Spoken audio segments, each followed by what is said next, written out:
Hey guys, what's up? It's the Culture Detective here investigating your favorite albums, and today I'm going to finally do an album review on the latest Injury Reserve album, By the Time I Get to Phoenix. So, Injury Reserve is a hip hop group from Phoenix, Arizona, and this is their latest album. And, um, where do I even begin? Injury Reserve, even though this is their second full length studio album, they have been making music for quite some time now. Ever since the 2010s, they have been dropping mixtape after single after EP.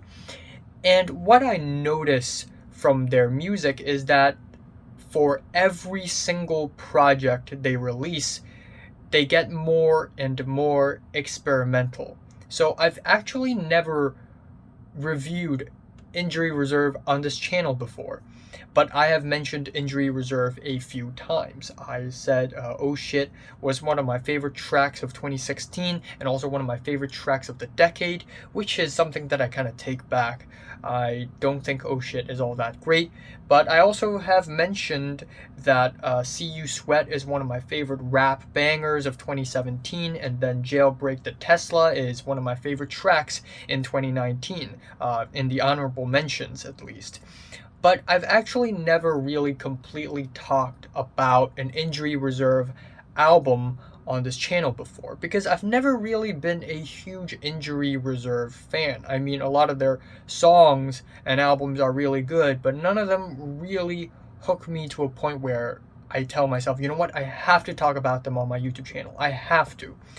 But anyways, going back all the way from 2015's Live at the Dentist Office to Floss, which is an album released next year, their early stuff are pretty accessible. I mean, yeah, some of their production choices and beats and instrumentals are a little deconstructed and a little bit strange and experimental, but overall their music was still very palatable and accessible in the early days. And then, of course, we have the Drive It Like It's Stolen EP, which has the helping of bangers like See You Sweat.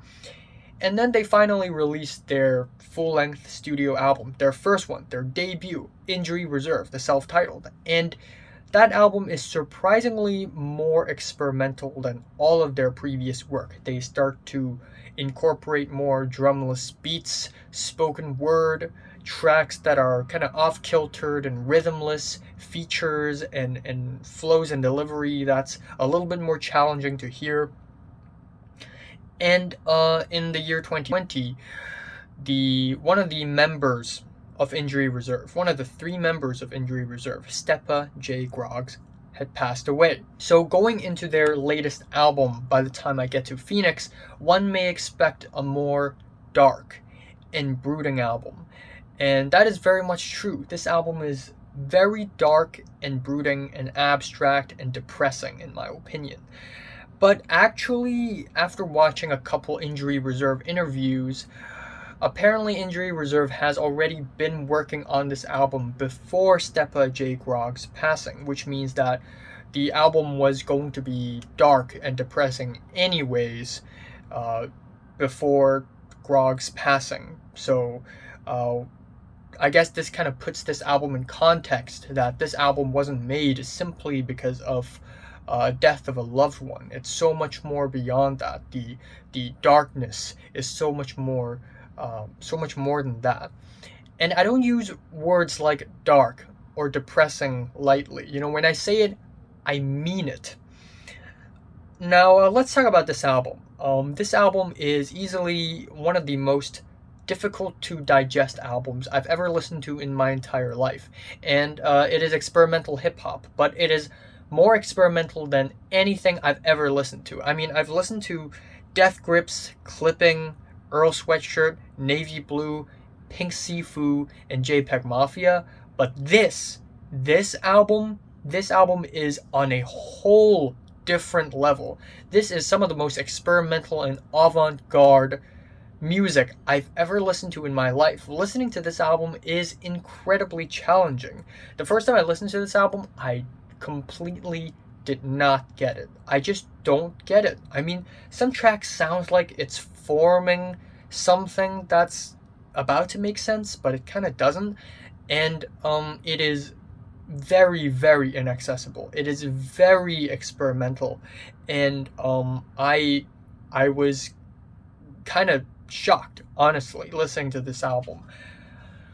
But after a few listens, I must admit that it had grown on me, and with the lyrics and the context of this album, I think I begin to appreciate this album more, and more importantly, I think what makes this album stand out so much more from the rest of the releases of 2021 and from the recent years, I think is that this album is so experimental and so avant-garde. It kind of breaks the hip hop barrier, pushes the hip hop boundary, but also it's so strange and unfathomable and understandable, incomprehensible. It becomes somewhat scary and and migraine inducing of a product that radiates a certain ominosity and darkness that is kind of pained and tortured to a point where I can almost call this album a creative masterpiece. And when I listen to this album on my first and second listens, I constantly question myself. Okay, it's very experimental, it's very avant-garde, but can I say for sure that this album is difficult to make? Can a 10-year-old make this? Can a 12-year-old make this? Or is this something actually profound, and is there a lot of effort and thinking that goes into the album? So yeah, digesting this album is not an easy process at all, and it has definitely taken a lot of effort and time. I mean, it's been a while since this album is released. It's been 10 days, 11 days, so it's really taking me quite a long while to get into this album. But I feel like this album is just something that words cannot describe how disjointed and despondent it is. Anyways, I love the album cover. That is one thing for sure. The album cover is obviously, given how red it is, and given the title, by the time we get to Phoenix, it's referencing the forest fires that happened in California and Arizona and other areas in the USA last year.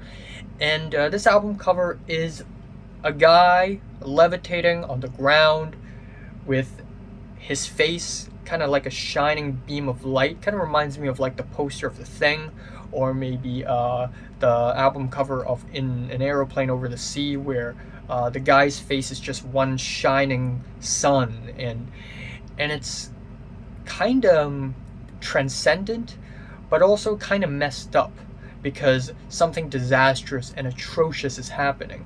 Plus, this is not very high definition of an album cover. There are glitches, there are pixelations, and that kind of represents the style of this album very well, because this album is full of glitches. It's full of experimental avant-garde noise, and I think the album cover kind of shows how brooding and ominous the music is about to come in this album. So, anyways, Richie with the T, Parker Corey, and the late Stepa J, Groggs, Injury Reserve, this album. The album starts off with Outside, which is a 6-minute long, incredibly fuzzy, dystopian, and dreary spoken word track that samples a freestyle from New York rapper Dot. And the way he is sampled, it's almost like he is out of breath, like he's running out of breath from speaking so much, ranting, crying, fearfully, with a lot of anxiety and a lot of prophetic angst and an impending doom. And then we have Richie's rapping, which kind of responds to that first part of the track, and the whole track just sounds very sour and bitter. It has these Godspeed You Black Emperor-esque depressing instrumentals with these wailing and squirming synths, and it sounds like I'm being sucked into a black hole slowly and gradually. And how the entire instrumentals basically transition into these ringing keyboards in the back end just makes it sound like we're trying to make sense of something so horrible, something so horrifying that humans just cannot understand. Anyways, we have the track Superman, which is wow, what is this song? What is this track? It has these frantic, glitchy beats. It has no rhythm. It is incredibly off-kiltered. And then we have these very reverby, soul-sucking vocals. There's no saving me. There's no saving you.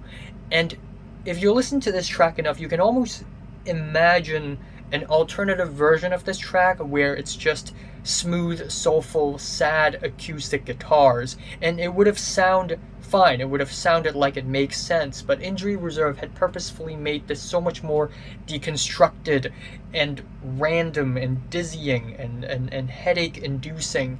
It kind of makes it so much more dreary and painful to listen to, and I think that really adds on to the effect that there is no salvation, there is no saving me, there's no saving you.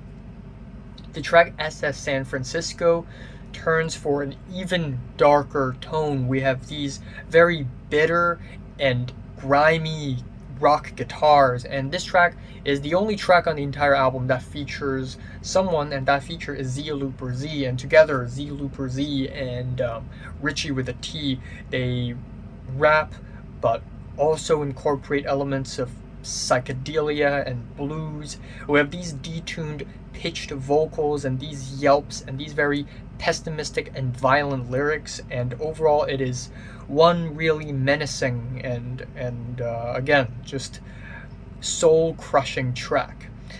Then we have the track Footwork in a Forest Fire, of course referencing the forest fires with the lo-fi drum loops. The track becomes very tribal and hectic really fast. We have a very wild verse coming from Groggs with the muffled delivery and the screams and yells. That's kind of like Yeezus era Kanye. And even though this track is not as dynamic as I would have liked it to, the beat, the way it sort of melts down piece by piece, layer by layer, resulted in some really interesting sound play. Then we have the track Ground Zero with what I think is the most abstract rap sounding track on the entire album. Like, it's really abstract rap. I can hear Billy Woods on this track almost. Like, I can hear Billy Woods just going ham on this track because the instrumental is really stripped back. It's essentially these really villainous, warped, descending sounds that kind of sounds like warning sounds, or storm warning, maybe the soundtrack to a gangster film or of some sorts. And there's something so disastrous and catastrophist about the way it sounds and how prophetic and kind of scary it is, to be honest. And we have lyrics like mask on, mask off, we superhero with it. And I think it's written in response to maybe the coronavirus outbreak and how the people are handling it, and sort of the dark side of it, really, which is somewhat not very represented in hip-hop nowadays, but the way this track portrays it is just so brooding. The track Smoke Don't Clear is a deconstructed rap banger with very primal instrumentals, and Richie with a T raps on this track with a very crazy, unhinged, gravelly voice, which makes it sound, again, even though this track is, I think in its core, just a fun banger, but the way the instrumentals are composed and the fuzzy vocals just makes it sound so much more ominous and eerie. And the just stiff pumping idiotech type beats at the back of the track is just making it so much more icy and cold-blooded. Then we are followed by the track Top Picks for You, which is easily the darkest moment on the entire album. We have these 808s inspired instrumentals, and they are wintry, bleak, plain and ash laced. And essentially, the lyrics deal with algorithms and patterns, basically revealing someone you have lost, a loved one that you have lost, and in this case maybe referring to Stepa J Groggs, but it's still showing through algorithms and patterns, and it's both somewhat creepy but also extremely gut punching and painful, especially at the end when the electronics are just squirming like a lost soul just crying from the dead, but in the forms of electronics. Not only is it a really ominous commentary on technology, but also it is a very interesting angle on loss and grief and the afterlife, or more so the mirage of the afterlife.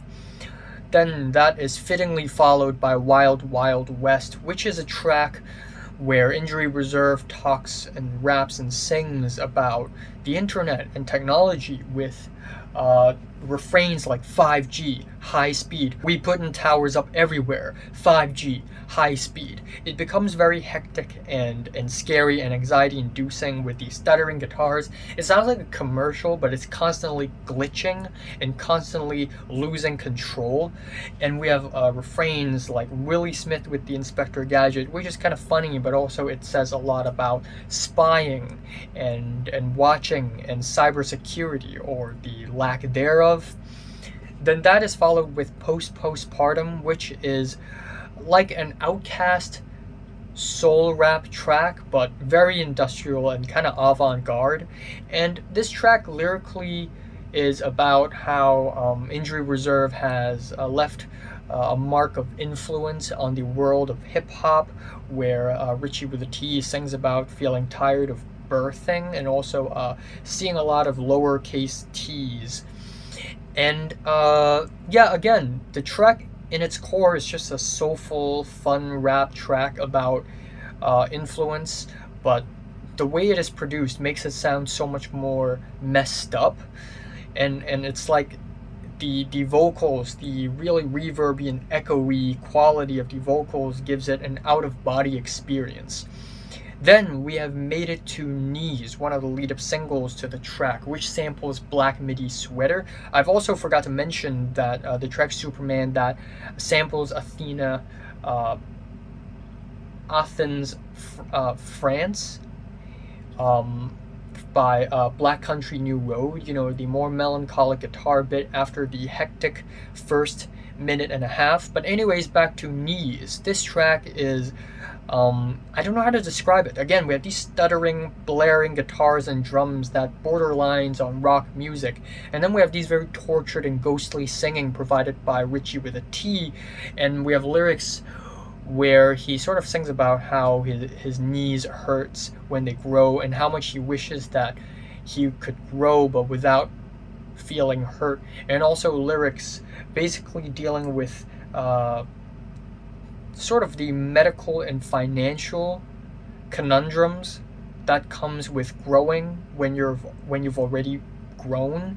It's a very strange angle and also a very strange way to talk about topics like this. But this track is very rhythmless. It is very distorted, off-kiltered, gut-wrenching, and emotional. It's very hurting, and there's something genuinely disturbing about this track, and migraine-inducing as well. And the album ends off with By Storm, where it samples a Brian Eno track with the fuzzy guitars and the incredibly compressed drum beats.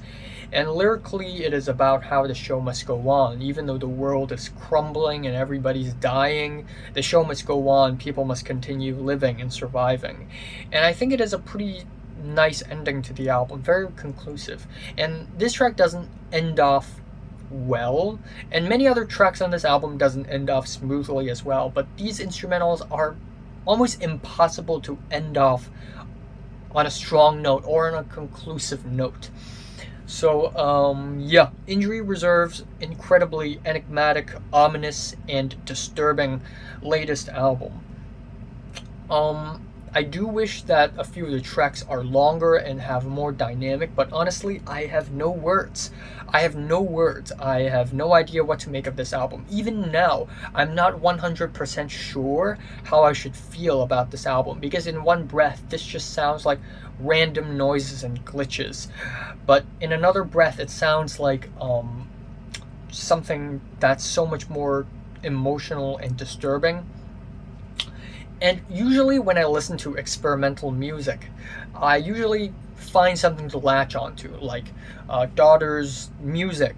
I usually really love how catchy some of their guitar riffs and some of the crazy danceable vocal deliveries can be. When I listen to a Swans album, I usually find the chord progressions very epic and bold and heroic and triumphant, and I really latch onto that. When I listen to Death Grips, I find the flows of MC Ride really catchy and captivating, and the beats very fun as well, and that is kind of how I got into Death Grips. But this album, I really struggle to find anything that I can latch onto. Maybe the most skeletal core parts of the track. Maybe it's the fact that this album is so deconstructed that every single minute sounds slightly different. I guess minus the fact that a lot of the tracks sound a little stale and dynamicless, but still the creativity behind all of these vocal manipulations and these stuttering beats have a lot of change and creativity behind that. So I really don't know how to get into this album, and I know I've talked a lot on this album already, but this album is truly something unfathomable and incomprehensible, and something that requires a lot of digestion and chewing on. And I feel like there's going to be a cult following to this album, and a lot of hip-hop artists in the future will be looking to this album as one of the pioneers of not only experimental hip-hop, because experimental hip-hop has been around for a decade already, but more so post-hip-hop, what hip-hop is about to evolve in the future into something more unhinged, I guess. So I can't really pick a favorite or a least favorite, but Injury Reserves, by the time I get to Phoenix, is a strong 9 to a 10 out of 10. This is by far the most difficult 10 out of 10 I've ever given, but I'm sure it will be rewarding. Also, on a side note, I'd like to say that Black Midi's Cavalcade is now a 10 out of 10 as well. So, 2 10s in this year, Black Midi and this one. So, have you listened to the latest Injury Reserve from 1 to 10? How much did you rate it? Like, and subscribe if you want more, and thanks for watching.